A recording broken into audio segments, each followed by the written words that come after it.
Golden State Media Concepts bring you Book Review Podcast, a haven for bookworms of all ages and the widest genres, from mystery to memoirs, romance to comedy, fantasy to sci-fi. If you love to read, this is a podcast for you. It's the Golden State Media Concepts Book Review Podcast.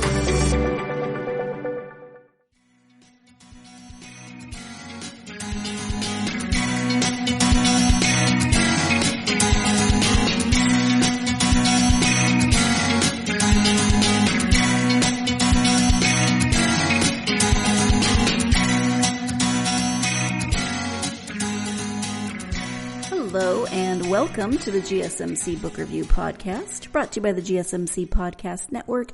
I am your host, Sarah, and I am happy to be with you as always. I hope that you had a great weekend. It was Memorial Day weekend in the States, so if you celebrated, I hope you did something meaningful or fun, or meaningful and fun. To all of those who served, this is the day that we remember those who died serving their country, and so we are grateful for that service, but mourn those lives, of course. But hopefully you had a good weekend, regardless of what you did. Our weekend was quiet. Hubby hurt his back somehow, so we didn't do a lot because he was just trying to rest and stretch his back and get back on the mend. Hopefully he will be feeling better soon. He's a little better every day, but it's a slow process. But you know me, I don't mind a quiet weekend. That did not bother me in the slightest. We were going to go to the beach, but decided to just stay home and rest that back. Gave us time to watch silly TV shows, and I, of course, did some reading, and hung out with the dog. Oh, I gave the dogs a bath and clipped their toenails. They were so mad at me. That was on Sunday, and they did not. Man, they hate having baths. They've gotten a lot better. They just stand there and look at me mournfully. But the boy dog still just cannot go through a nail clipping without acting like he is absolutely being murdered. I'm sure our neighbors think I'm murdering him. He yelps, he squirms, and of course he makes it worse. So I don't know. I just wish I could figure out a solution. I see those things where you hang them, you put their little legs in all four holes, and then like hang them from a shower rod. Not the dog, the bag. The dog's in the bag. I feel like he would just squirm his way out of that too. But anyway, this isn't a life hacks for clipping your dog's toenails podcast. It is a book podcast, and we have an author interview. As I mentioned at the end of the last episode, Kelle Z. Riley is here for her third appearance on the podcast, and we are actually talking about two books today, the third and the fourth in her Riches and Royals series. We will be talking about Reluctantly Royal, which is the third book in this series, and Counterfeit Commoner, which is the fourth. As I said, I love alliteration, so I like that both of these books have alliterative titles. Let me go ahead and give you the description of Reluctantly Royal, since that is the third in the series, the first that we'll be talking about. Gracie lost her father, her sister's friendship, and her confidence in a single night. Now her academic research in her sister's new home, the Kingdom of Malesia, gives Gracie a second chance. But when she falls in love with the king's brother, she'll have to risk both her heart and her privacy to join him in his world. Oh, and there's just a couple of other little things. She must break a promise, admit to a betrayal, and possibly stand trial for treason. Can love conquer all, or will Gracie lose her chance to become reluctantly royal? Just possibly stand trial for treason. No big deal. So this one, as I said, is the third in this series. It is the second involving this particular family. The last book was about Gracie's sister, who's mentioned in that first sentence. Her sister is Jill, now Queen Jillian, married to King Constantine. So Stefan is Constantine's brother. Gracie is Jillian's sister. You have a romance between the siblings of the characters of the last book. And these are they're fun. If you are looking for a good series, there's 4 now, so if you're looking for a good, fun series that you can read wherever you are, we always say beach reads, but you don't have to read it on a beach. You can read it wherever, but something fun and funny and lighthearted, then you should definitely check out this series. Let's go ahead now, though, and turn to the interview with Kelle, so she can tell us more about the series and the two books that we're talking about today. Again, those books are Reluctantly Royal and Counterfeit Commoner, and the author is Kelle Z. Riley. Hi, Kelle. I am very happy to have you back to the podcast. Sarah, thank you for having me. It's a delight to be back here. I've always enjoyed our time together. I enjoy talking to you as well, and I'm excited because we're not talking about one book today. We're talking about two books today. Before we do the books, though, as usual, if you can start by just sharing a little bit about yourself for people who either don't know you or need a refresher.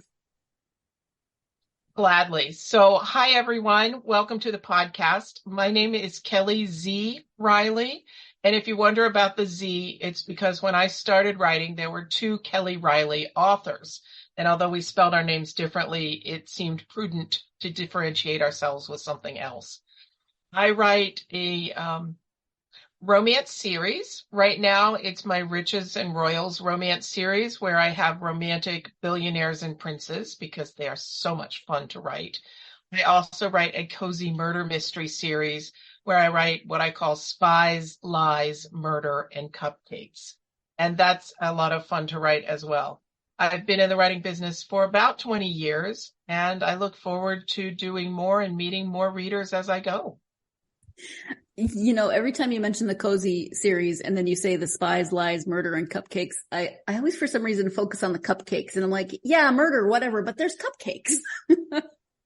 Well, being married to a professional baker makes it really easy to put the cupcakes in, too. So that's fun. We always have to test our recipes. I gain a few pounds with each release on that series. I like it. I think that's a good way of doing research. I love doing research. Now, when I did do research on billionaires and princes, unfortunately, that was mostly internet research and not face-to-face research. But not actual billionaires. Yes, if I knew any billionaires, they're cagey about it and don't mention it to me. Right. Rude. Well, that is the series that we are talking about. And there are two books, one that is out and one that will be out this coming week. The day this podcast airs. Is that what I heard you say earlier before we started recording? Yes, you did. So, Reluctantly Royal is out now, and Counterfeit Commoner comes out on Tuesday, the 30th of May, which is the date the podcast airs, which makes the podcast especially fun. Yeah, I love that. And these two books, I like that it worked out that we're talking about these two books together because they are kind of two sides of the same coin. We have two separate couples, but their stories are intertwined. So do you want to kind of talk about that intertwining of the stories first? Let's start there. One of the things that I like to do as a writer is always challenge myself with new ideas, new settings, new places, new people. And so when I started writing this series, I was fascinated, and I have always been fascinated about how a person can look like a villain or such in one book, but can be a hero of their own book. And so I wanted to play with that idea and expand it a little bit more. So I wrote this couple of women that look enough alike that they did a switching places sort of thing, which is a classic type of vehicle that a lot of fictional writing does, or fictional entertainment, I should say. And so in so doing, there are a number of pivotal scenes in the books where, after having written Reluctantly Royal, I had all of the words and all of the setting in place. And yet I wanted to tell the same scene from a different character's point of view, make their actions seem more motivated and more heroic. So I was locked into a certain vocabulary, and yet I had to do something with the writing magic to twist everything so that you saw the whole scene from a different point of view. That for me was a great deal of fun and a challenge. The first scene in both books actually is the same scene. It's just told from each main character's point of view, so you get a different understanding of what's happening in that scene both times. Right, and that's the first place where you meet both of the women. Well, you've met Sophia, the heroine of Counterfeit Commoner, very, very briefly. You saw her a little bit in royally scandalized, but you really did not get to know her. And so the first time you get to have any significant interaction with her is in this first scene where the two girls meet and interact together. Mm-hmm. And in Reluctantly Royal, she comes off, Sophia comes off as very stiff and formal and dismissive and a little witchy, if you will. And I mean that witchy with a B. Right. Yes. So since Reluctantly Royal came out first, can you just give an overview of that story? Certainly. So this story picks up the heroine of this story is the younger sister of our heroine from Royally Scandalized. And there's a gap between the two sisters of about 8 or 9 years. And so they both had their lives shaped by a tragedy when their father died. And both sisters have managed to think that their actions on the night that their father had a tragic car accident were the reason Daddy died. And because of that, they started blaming themselves and pulling away from each other. So we meet them at a point when their relationship is fractured. And so Gracie, the younger sister, is taking advantage of the fact that her elder sister can now get her into this elite university to do some of the studies that she wants. And she's a self-professed brainiac who wants to go on and do marine biology studies. And she wants that so badly, she's willing to accept her sister's help, even though she feels like she wants to do everything in life on her own without having anyone help her. And so we have her joining the academy in the kingdom to study marine biology, but she insists on doing so under a pseudonym because she doesn't want anyone to think that her sister gave her anything or got her anywhere that she couldn't get on her own. So she has this desperate need to stand up by herself without anyone's help. And so one of the things that she has to learn is how to accept help from people and how to open up and actually become a functioning human being again, because she has locked herself into a world that is only academics and books, and she has almost zero social skills when we first meet her. I remember, Sarah, you said I had a lot of work to do because when you saw the first little bit of her in the preview that I gave in the prior book, you didn't like her. And so that was interesting to see if I accomplished that task and made her likable or not at the end. You did. And yeah, I do remember that because we don't see enough of her in the previous book, it's hard to find things in her character that make her feel relatable. And so you were able to do that in this book, fleshing out that backstory and giving her more personality and dimension. One of my favorite reviews that came out from this story was that someone called her endearingly awkward. And reader actually connected with the fact that this character is very awkward and kind of metaphorically, if not really, tripping over her own feet every time she turns around. And that, I think, is true for so many of us that find our entertainment and escape in the pages of a book. We would love to be the accomplished heroines we read about, but really we're kind of dorky and awkward. And I know when I wrote a couple of scenes with Gracie trying to flirt with her hero, Stefan, it falls utterly flat. And she's thinking to herself, well, I was flirting, wasn't I? He didn't react the right way. Right. And I remember when those skills, it's like, well, I meant it to be funny, but I don't think it came off as funny. Well, and she's also very young. She's only early 20s. So, none of us are hugely poised at that age unless we come up in a very specific background.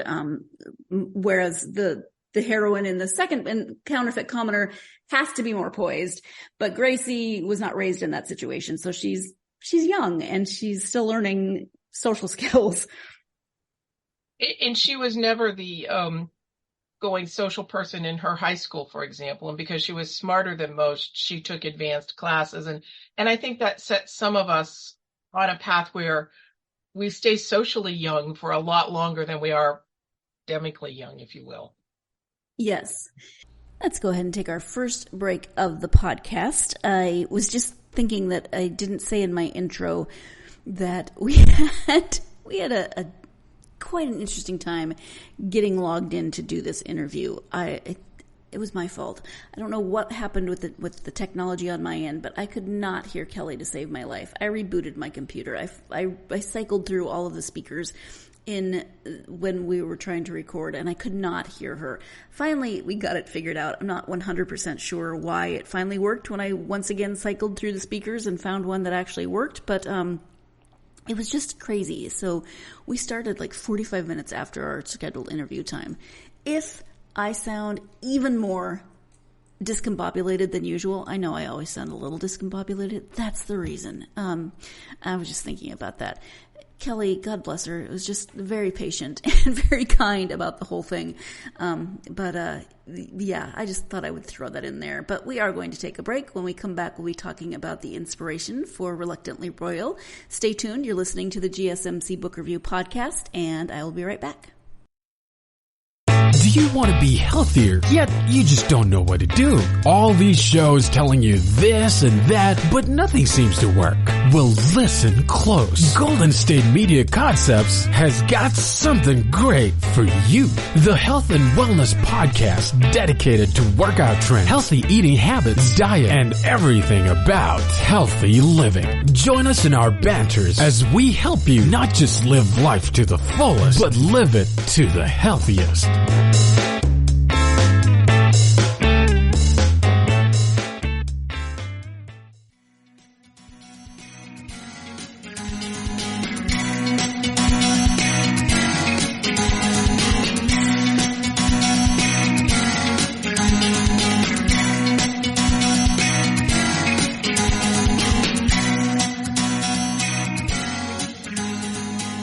Welcome back to the GSMC Book Review Podcast. I am speaking with returning guest Kelle Z. Riley. We are currently talking about Reluctantly Royal in her Riches and Royals series. This is book 3. Let's go ahead and return to that interview with Kelle. And so I always ask the question of what was the initial inspiration for this particular story? Did you go into it knowing that you wanted to give Gracie more of a backstory, or was there a jumping off point for this book? I fell in love with the character of Stefan, the one that Gracie falls for in this story, when I first introduced him in Royally Scandalized, because here was this young man who grew up with all sorts of privilege, but had a great sense of humor and charm and was able to put people at ease emotionally originally. And so it kind of started with him, and Gracie had some minor input. You saw her very briefly in a scene with Jill's family in the prior book. And I thought that they were a perfect couple to put together because they were both smart and they clearly belonged together. So one of the most difficult parts of writing this story was finding conflicts to tear them apart, because it was so obvious that these two mentally could align well and eventually emotionally as well. And we talked a little bit last time you were here about the kingdom that you've created, the country of Malesia. We saw a little bit of Malesia in the last book, but this one takes place almost fully there. So can you talk a little bit more about fleshing out some of that world building that you did in the first book? The world building was an enormously fun part of this. It came to me years ago that it would be very fun to set a story in a Caribbean island that had been settled by Greeks.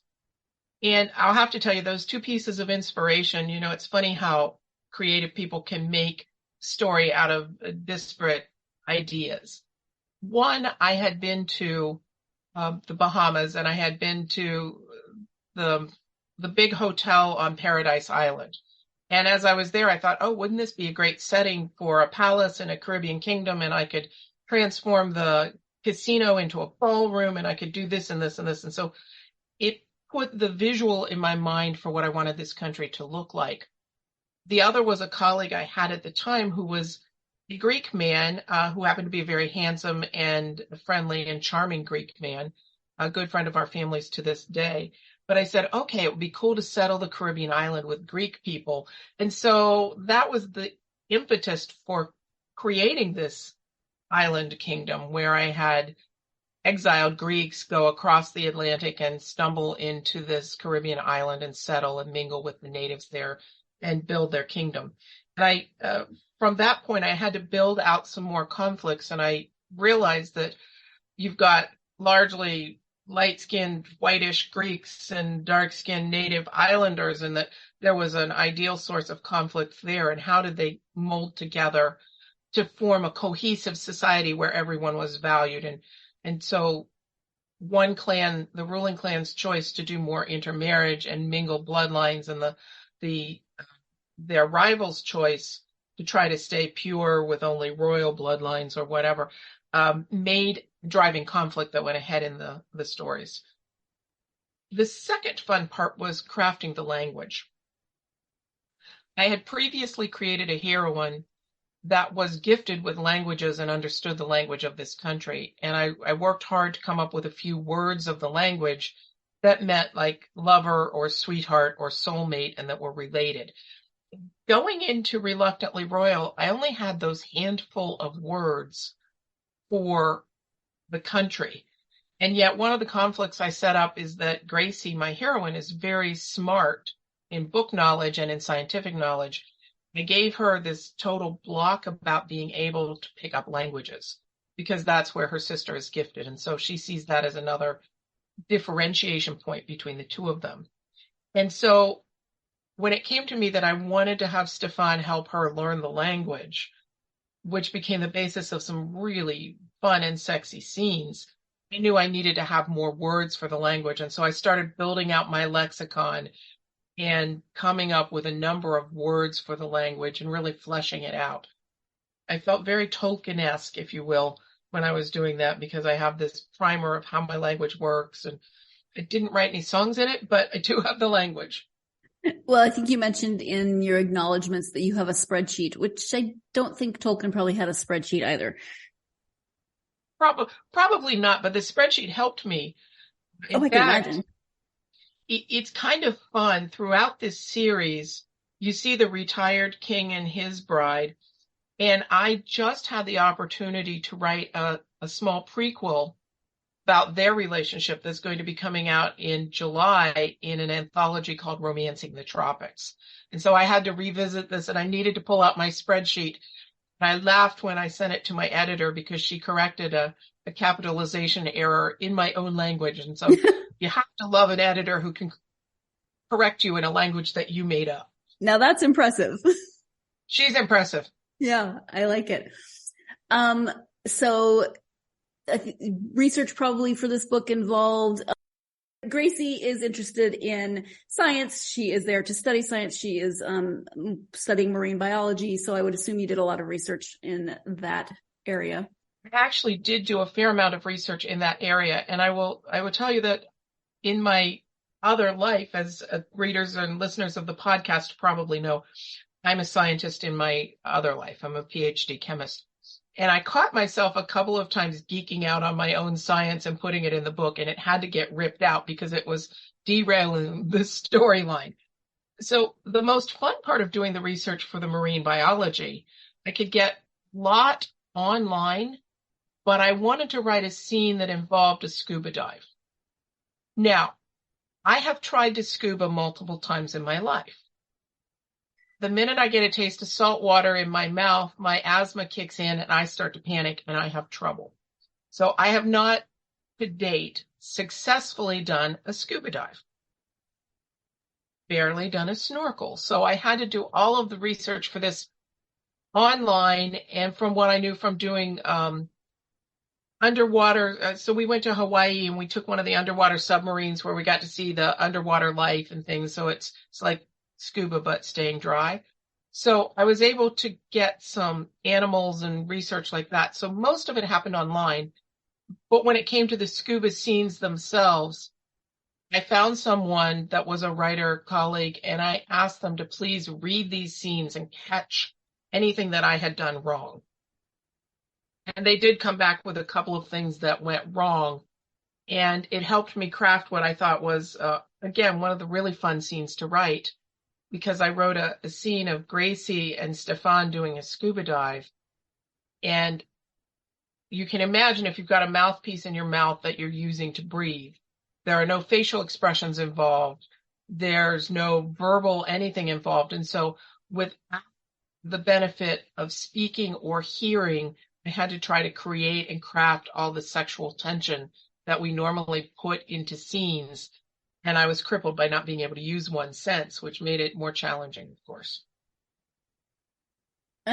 So yes. So did you set out to, did you just want to write the scuba scene and then that eliminating a sense was kind of a byproduct of that? Or did you set out thinking, I want to craft a scene that comes across as sexy and a little romantic, but having one sense taken away?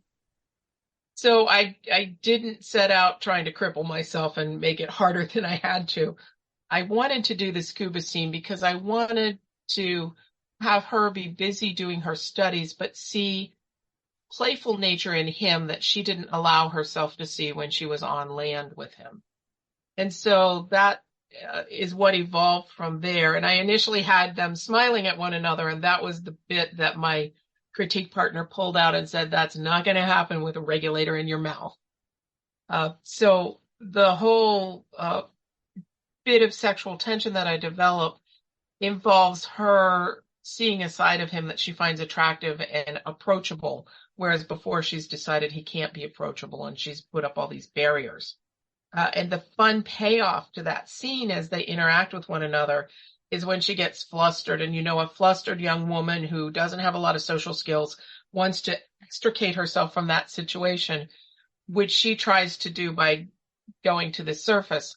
And he reaches out and simply touches her on the wrist and points to his dive computer to remind her, if you go up too fast, you're going to have problems. You'll get the bends. There are issues to slow this ascent. But it's that single touch after all the playful interaction that's the payoff to the romantic scene there. Mm-hmm. I like it. Okay, we are about to segue to the fourth book, the second one that we're talking about today, Counterfeit Commoner. So since we are about to do that, I'm going to go ahead and take a break. Stay tuned. You're listening to the GSMC Book Review Podcast, and I will be right back. Tired of searching the vast jungle of podcasts? Now listen close and hear this out. There's a podcast network that covers just about everything that you've been searching. The Golden State Media Concepts Podcast Network is here. Nothing less than a podcast bliss with endless hours of podcast coverage. From news, sports, music, fashion, cooking, entertainment, fantasy, football, and so much more. So stop lurking around and go straight out to the Golden State Media Concepts Podcast Network. Guaranteed to fill that podcast itch.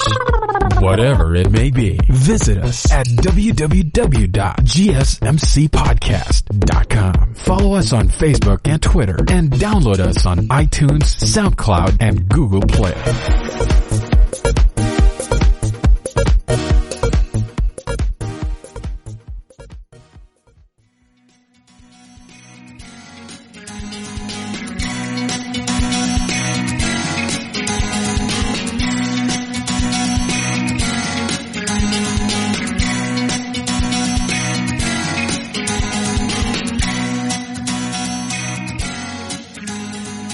Welcome back to the GSMC Book Review Podcast and my interview with Kelle Z. Riley. As I mentioned before the break, we are now transitioning to talk about Counterfeit Commoner. Let me give you the description of the book, and then we'll go ahead and start talking about it. Oh, and this book comes out today, so that is very exciting.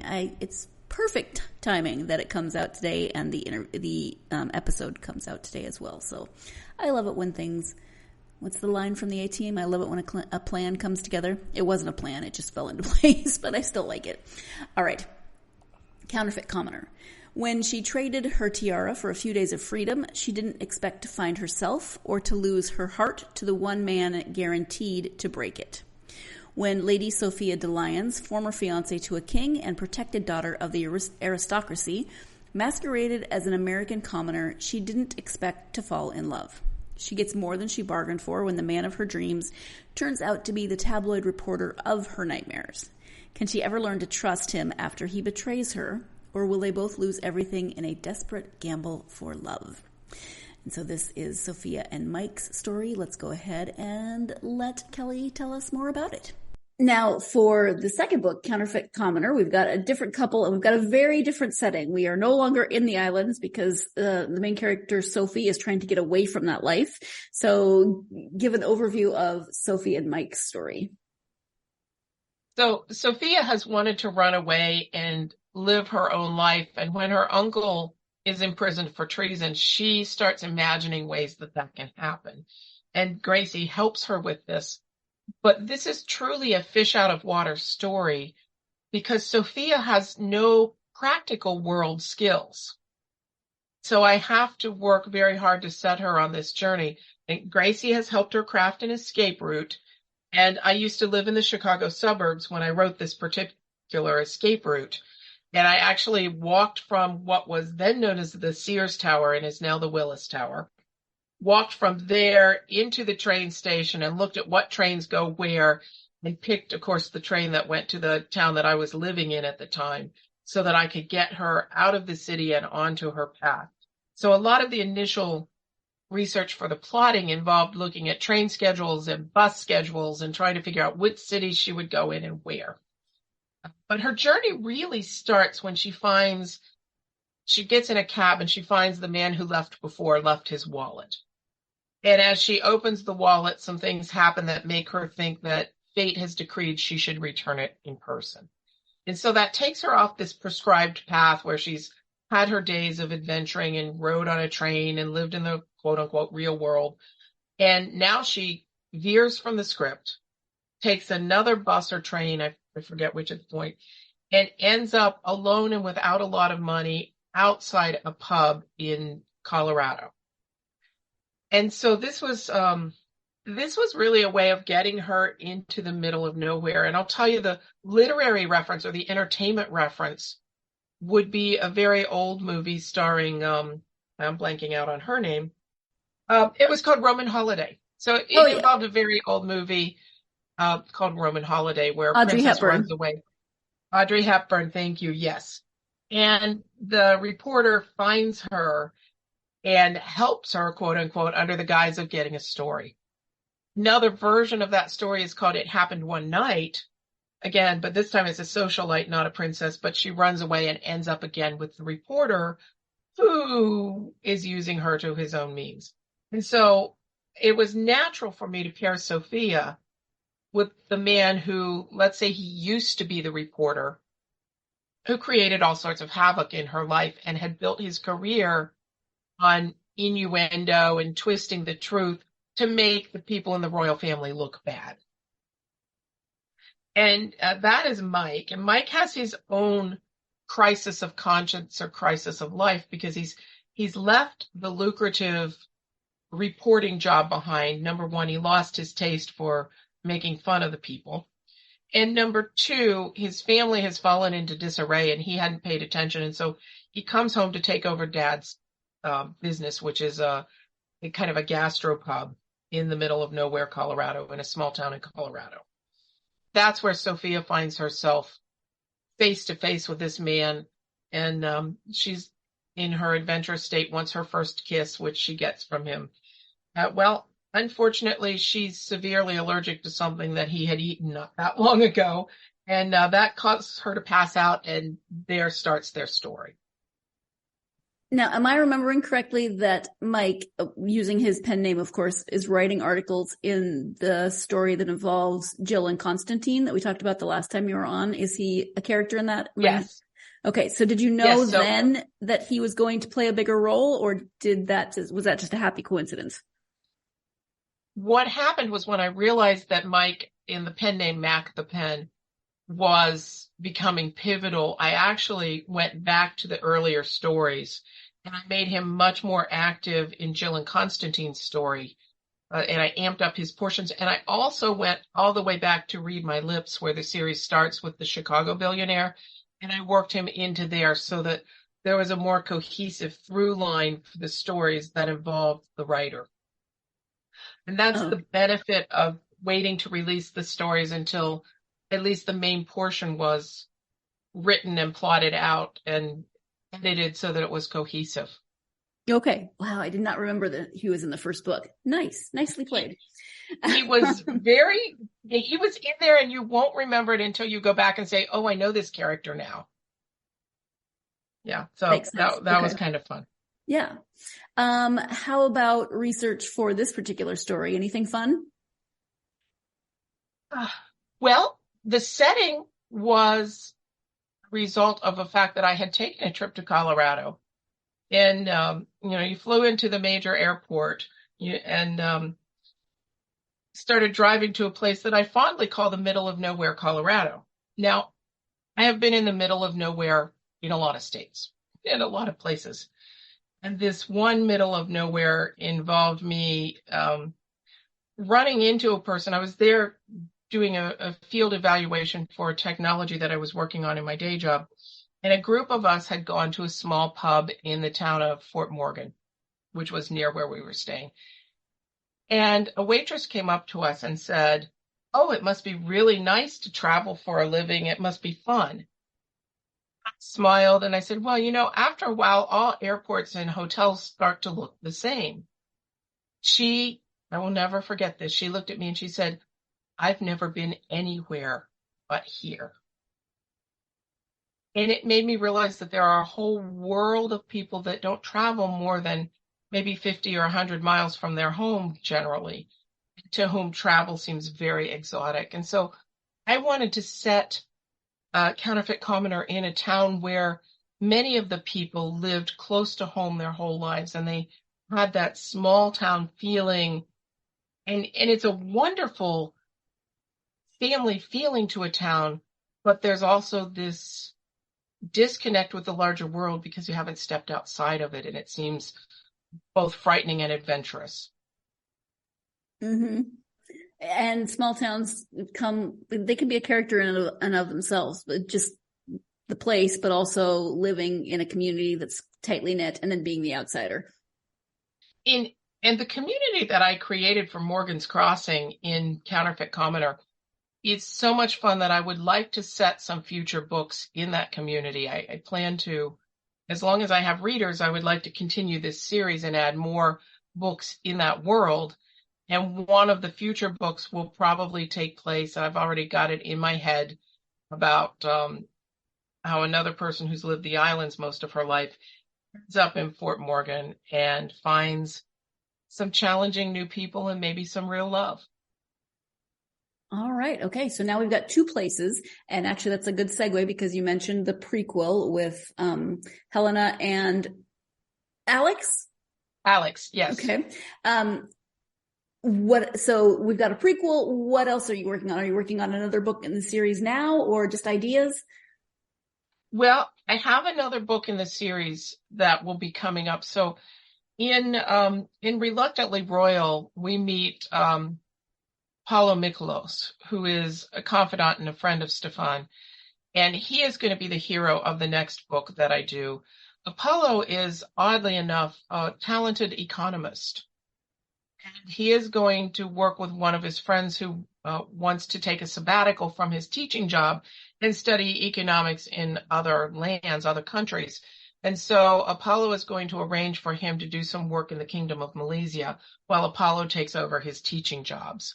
And so I have the beginnings of that story outlined. I know that he is going to fall for a woman who does the women's studies and literature programs, who feels that she is, she's a very forceful woman who's made her way in her career and definitely made a name for herself, but she's kind of disconnected with her feminine side and isn't sure she cares whether she connects with it or not.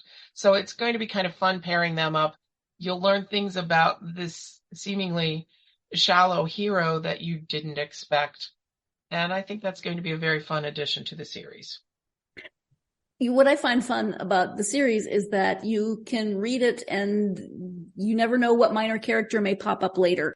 Now we have Apollo's story, and you just never know. You put Mac the Pen back in as Mike in this one. And so is that something that you think about as you're writing, or do sometimes characters kind of surprise you in popping up as main characters for a future book? They tend to pop up as main characters a little bit on their own, but early on when I started writing, I wrote heroines or heroes who were kind of only children or alone in the world and didn't have larger communities. And that ended up giving you one book that was hard to tie to something else in a series. And then I took a minute and I said, wait a minute, let's talk about books that I like. One of the series of books I liked was Julia Quinn in her Bridgerton series. And she had been very smart about writing a family that had 8 children. And so she could go one after the other through the 8 children to build books and stories of each of them, and yet kept the family and the other siblings as part of the future books. And it was always for me when I was reading a book and a character from a previous book that I loved popped in. And there are a number of other authors that do the same thing, ones that really enjoy reading about. And so I started consciously at that point creating either larger families or communities or the ability to enhance and make the community larger as I needed. And so if we take Apollo himself, he just sort of popped in as a bit character. I needed someone for Stefan to talk to, and I needed someone to needle him and mess with him and push him. And it became the Apollo character. And when I about it, I thought, this guy is cool enough that he deserves his own book. I knew I had done a reasonably good job of it once when an early critique partner said, oh yeah, but aren't you going to write a book about that handsome guy? And I said, who are you talking about? And in her mind, Apollo had taken on this handsome guy persona that I had not thought that I intentionally wrote, but, readers add layers to the stories that you may not have been aware you put into them. And so that made me think about what his story would be and what his backstory would be, which is even more interesting. Time for our final break of this episode. Stay tuned. You're listening to the GSMC Book Review Podcast, and I'll be right back. Golden State Media Concepts Social Media Podcast. Time to hashtag everything. We talk about all the fun, crazy stories on social media. From Instagram to Facebook, Twitter to Tumblr, or probably even Friendster. Join us each week as we explore the quirky side of social media. It's the Golden State Media Concepts Social Media Podcast. It's simple, such a sad song. The one that we rely on to get us.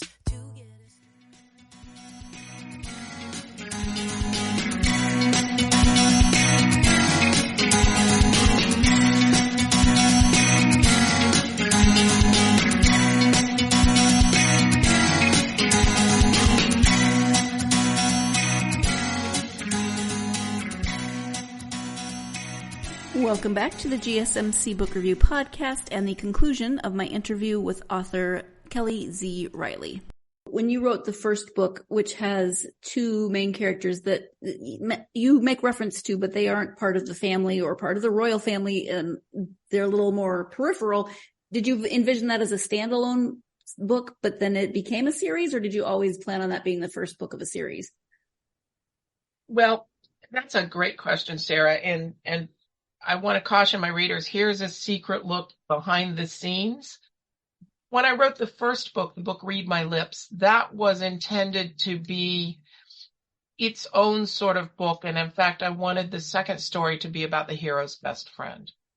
I became captivated by Jill, the best friend of the heroine, and I wanted to write a story for her. And that's where I said, let's have a prince in the story and let's do this kingdom set in the Caribbean, settled by the Greeks, et cetera, et cetera.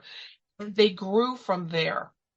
So they were very, very loosely connected in that the heroine's best friend became the heroine of this next book in the series. What happened when I had an editor edit all of these books, and I said, I would like my editor to edit all 4 of the books that I have now together so that they make sense. And really, the Riches and Royals series, we only have one that's the Riches, and then it goes into the Royals. And my editor said, you've got a subplot that you should probably pull out. When I pulled out the subplot, I had a hole.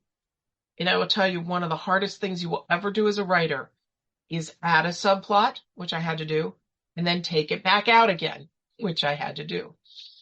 And I thought this was an ideal way to take Constantine and put him into the book and then tie the billionaire book to the royal books a little bit more tightly by mentioning those characters. So I had to go back and actually craft that so that the whole series would flow together a little bit more cohesively. Makes sense, but sounds hard when you've already written something and then you have to kind of recraft it.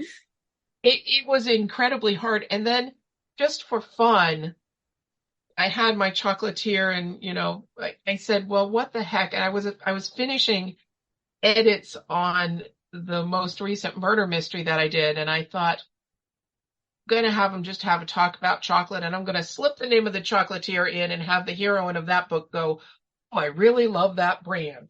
So I created this loose tie to put those two worlds a little bit together. And that's, I think in programming, they call that an Easter egg, but it's a little funny thing that readers of both series might get and go, hey, what's going on there? And so it's just a little surprise for my loyal readers to see. Right. And make them speculate. Wait a minute. Is there going to be a crossover in some way? Because now the chocolate is in both worlds. And I build it so if I want to do a crossover, got that opportunity. I am try to plan ahead on things like this. I don't want to lose any opportunity to entertain people and tie worlds together and build greater and bigger worlds and be better at entertaining. So think of the spin-off series that if you're in love with a favorite series on TV and then they take a minor character from there or something and they spin up a whole new series, you get to see your favorite characters do crossovers and things. That's what's in my head when I do that. Fun. Well, if it works out, that will be really fun. And if not, you can still always throw in possible Easter eggs. Right. Yes. They're fun to do. I would imagine, yeah. And it kind of keeps your mind in both worlds, or it helps you. I would imagine as writing is so solitary that making things more fun, more creative for you also is kind of engaging or just fun. And you've actually, we've hit on 2 or 3 things that I've said, hey, I gave myself this challenge to see if I could pull it off, and I had a lot of fun with it. And the readers don't necessarily see that challenge behind, but they get to enjoy the story. I'm constantly trying to make myself grow as a writer and get more skilled and do things that put me out on a limb and make me write myself back to a safe space. So it does keep my mind more engaged, and I have to have that or I will get bored. Yeah, I would imagine. Well, how about on the flip side of reading? Have you been reading anything fun just for your own personal reading lately? Oh, I have been doing a fair amount of reading. I found a new author. Her name was Meg Frampton. I tend to enjoy reading historical romance. I like that greater than life feeling. It's not the area I write in, and so I'm less picky about writing skills, and it sort of takes me away. Although on the other hand, I've told different readers or potential readers that you can think of my books as historical fiction, but with modern plumbing, because I tried to bring all those grandiose ideas forward in time. But anyway, I've been enjoying the Meg Frampton series. That's a great deal of fun. I'm now about to get into some scholarly series about, of all things, about ancient Hebrew and biblical language and interpretation. And I'm going to go geek out on something else so that when I write the next mystery and the next romance, I don't have a mystery or a romance voice in my head. I can clearly go with my imagination and make the stories work. I'm terrified of reading fiction while I write fiction. So I've got to go to something nonfiction that's interesting to me. Well, yeah, you got to do what works as long as it's what you want, geez, I cannot talk today. As long as it is enjoyable for you and, relaxing your brain in a way that is helpful. I do. I find that for me, I can live in one fictional world at a time. And that's either the world I'm writing or the world I'm reading if I'm going to do well and keep my production schedule up. It's bled over into the fact that I can't watch long-term TV series about the topic that I'm writing about. So when I write mysteries, I will probably let my my recording device, my DVR, record all of the murder mystery police dramas that I normally watch, and I'll say, I will deal with that later. I will binge on it later, but right now I'm writing so that it doesn't, bleed over into the two worlds. So I'm going to have to get into nonfiction for a while. All right. Well, thank you. I always ask you this question so people can find you if they would like, but website and any social media that you're active on. The website is www.Kelle, that's KELLE, Z Riley, RILEY.net. And the .net is the part that's tricky. You can also find me on Facebook at facebook.com/Kelle Z Riley. If you don't use the Z, you end up in my personal page. And if I know you, I'll be your friend. And if I'm not sure about you, find me through Kelle Z Riley first. My Amazon author page is Kelle Z Riley. I'm also active on Goodreads and BookBub, and you'll find all of the links to Twitter and Amazon and YouTube. I have some fun videos on YouTube about research that I've done for the books. So you can find all of those links through my website. Perfect. Thank you. Kelle, is there anything that we haven't covered in our time together that you would like to highlight? I would like to invite all of your listeners and those who are interested to sign up for my newsletter, with the caveat that I am switching newsletter providers, so there may be a couple of hiccups along the way. But please do sign up because I'm working on some projects to bring out large print and hardcover editions of my books, as well as audiobooks. I've had a lot of people ask about audio. I've had a lot of people ask about large print, and I will announce that through my newsletter when the time comes. So if you're interested in those things, please do sign up. I promise not to inundate you with information, and I'll try to keep it short and pertinent. Wonderful. Thank you so much. And thank you for joining me again to talk about the newest books in this series. I really appreciate it. Well, thank you for hosting me, and I can't wait until I write something new so we can get together again. It's always a pleasure to talk with you and to reach out to your listeners. Sounds wonderful. Thank you. Thank you so much to Kelle once again for coming back for a third time to talk about this series and for putting up with all of the crazy mishaps in terms of getting logged in. I'm very grateful that she was patient with me and very kind. And I always enjoy having her on and hearing her ideas and her excitement for writing and her enthusiasm for the characters in her books and the connections made between those characters and, potential crossovers between a cozy mystery and her romantic series. I think that would be awesome. But you just never know what might happen. So if you're a fan of romance, if you're looking for something maybe lighthearted and fun to read on any upcoming vacation you have this summer, or you're just looking for a good read and you like series, and these can be read as standalones or you can read them in order, but there are 4 out. As of today, there are 4 books out, and there is that prequel coming, but 4 books is really good. You can take 4 books on your e-reader or in person, hard copies, you know what I mean, on your vacation with you, and you will have plenty of romance and humor and just lighthearted reading, whether that's reading at home or reading on vacation. Up to you. At any rate, thank you to Kelle. Thank you to you for joining me as always. I hope that you will join me on the next episode. I will be interviewing author D.C. Gomez about the second book in her The Order's Assassin series. This one is called The Traitor. If you're familiar with that series, and you'll definitely want to join me for that. If you are new to that series, as I am, then again, definitely want to join me and learn more about the series. So we've got witches, demons, and shifters. We are turning back to fantasy, but looking forward to meeting DC and hearing more about this series.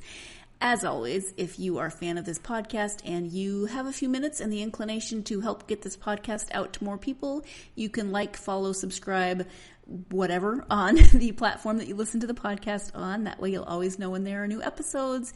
You can also leave a review, written or starred. Really, either way helps to get it out to more people. Whatever your platform allows you to do, written or starred. I appreciate it. It can be a one-sentence review. It doesn't have to be anything elaborate, but it does get this podcast to more listeners. And then finally, if you're on social media and would like to follow the podcast there, you can do so at Facebook, Twitter, Instagram, and TikTok. Love hearing from you. Hope you're having a great week. I hope you had a good weekend, but whatever's going on in your life, my ultimate hope is always that you have plenty of time to get yourself lost in a million different good books. Thank you so much. You've been listening to the Golden State Media Concepts Book Review Podcast, part of the Golden State Media Concepts Podcast Network. You can find this show and others like it at www.gsmcpodcast.com. Download our podcast on iTunes, Stitcher, SoundCloud, and Google Play. Just type in GSMC to find all the shows from the Golden State Media Concepts Podcast Network, from movies to music, from sports to entertainment, and even weird news. You can also follow us on Twitter and on Facebook. Thank you, and we hope you have enjoyed today's program.